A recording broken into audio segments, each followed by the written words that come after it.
बहुत से लोग प्रॉपर्टी की खरीदो फरोख्त के लिए फाइलर बनते हैं। कुछ लोग गाड़ी लेने के लिए या बेचने के लिए, कुछ लोग नया बिजनेस स्टार्ट करते हैं और इसके लिए अपनी रजिस्ट्रेशन करवा लेते हैं एफबीआर में, या कुछ लोग लोन लेने के लिए या कहीं पे इन्वेस्टमेंट करने के लिए फाइलर बन जाते हैं। और कुछ ऐसे भी होते हैं जिनको पता ही नहीं होता कि उनकी एफबीआर में रजिस्ट्रेशन हो चुकी है, वो फाइलर बन चुके हैं। किसी ने उनके बिहाफ पे उनकी रजिस्ट्रेशन करवा दी होती है और उनको ये पता ही नहीं होता कि वो फाइलर बन चुके हैं। ये ज़्यादातर केसेस में ऐसा तब होता है जब वो प्रॉपर्टी का लेन-देन करते हैं। जो प्रॉपर्टी के एजेंट्स होते हैं वो उनसे बिना पूछे उनको फाइलर कर देते हैं।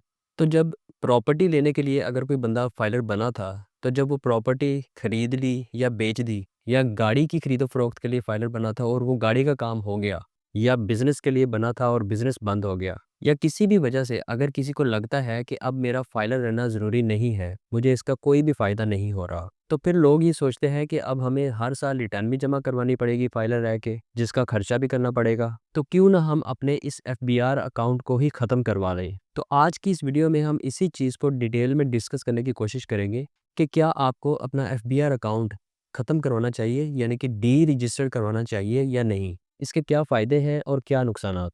अस्सलाम वालेकुम, मेरा नाम खालिद बारी है, मैं एडवोकेट हाई कोर्ट हूँ। मेरी कोशिश होती है कि मैं आपको टैक्स के मुतालिक आसान अल्फाज में समझाऊँ। तो उसी सिलसिले की ये एक कड़ी है। तो सबसे पहले ये समझ लेते हैं कि एफबीआर का अकाउंट डी रजिस्टर करवाना, यानी कि ख़त्म करवाना असल में होता क्या है। एफबीआर से अपना अकाउंट ख़त्म करवाना या डी रजिस्टर करवाने का मतलब ये होता है कि आप एफबीआर को ऑफिशियली ये बताते हैं कि आपकी जो इनकम है वो ख़त्म हो चुकी है, या आपका जो बिज़नेस आप कर रहे थे वो ख़त्म हो चुका है और अब आप टैक्स सिस्टम का हिस्सा नहीं रहना चाहते, क्योंकि टैक्स आपके ऊपर एप्लीकेबल नहीं हो रहा।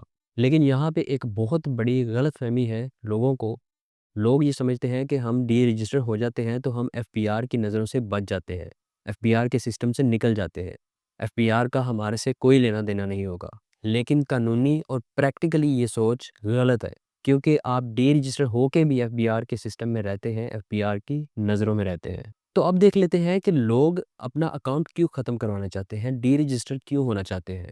अक्सर लोग ये रीज़न देते हैं कि हमारी इनकम नहीं हो रही, या बिज़नेस बंद हो चुका है, या वो हर साल रिटर्न देने की झंझट से निकलना चाहते हैं, या कंसल्टेंट या लॉयर की फ़ीस नहीं भरना चाहते, या उन्होंने फाइलर होने के लिए रजिस्ट्रेशन करवाई थी, जो पर्पज़ उनका पूरा हो चुका है और अब उनको फाइलर रहने की ज़रूरत नहीं है। ये वो रीज़न्स हैं जिनकी वजह से लोग एफबीआर डी रजिस्टर की तरफ आते हैं। लेकिन शॉर्ट टर्म में तो ये चीज़ फ़ायदेमंद नज़र आती है, लेकिन लॉन्ग टर्म में इसके नुकसानात ज़्यादा हैं और फ़ायदे कम। फाइलर रहने का सबसे बड़ा फ़ायदा क्या है? वैसे तो फाइलर रहने के बेशुमार फ़ायदे हैं, लेकिन जो सबसे बड़ा फ़ायदा है, अगर आप अपना स्टेटस एफबीआर में एक्टिव रखते हैं, यानी कि अगर आप अपनी हर साल टैक्स रिटर्न जमा करवाते हैं, चाहे वो ज़ीरो ही क्यों ना हो, तो आप एक्टिव टैक्स पे लिस्ट में रहते हैं, यानी कि आपका स्टेटस फाइलर वाला होता है। जिसका मतलब ये है कि आपको हर चीज़ में जो बेनिफिट्स हैं, वो फाइलर वाले मिलेंगे, यानी कि टैक्स कम लगेगा।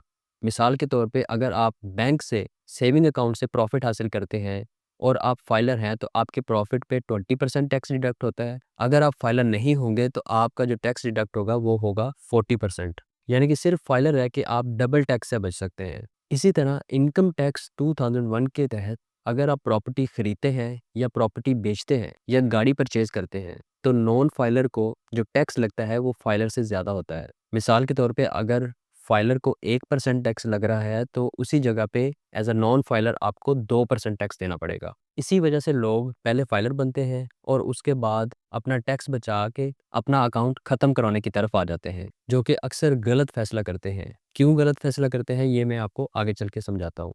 एक और फाइलर रहने का जो सबसे बड़ा फ़ायदा है, जो कि बहुत सारे लोग नज़रअंदाज कर देते हैं, लेकिन वो लोग जो टूरिस्ट हैं या बिज़नेस पर्पज़ के लिए बैरून मुल्क जाते हैं, उनको पता है कि इस चीज़ की कितनी अहमियत है। जब आप कल को वीज़ा अप्लाई करेंगे, इवन कि आप स्टडी के लिए जाएँ, वर्क के लिए जाएँ, विज़िट के लिए जाएँ, किसी भी पर्पज़ के लिए आप बाहर जाएँ, तो एम्बेसी सिर्फ़ आपका पासपोर्ट ही नहीं देखती, वो आपकी फ़ाइनेंशियल पोज़ीशन भी देखती है।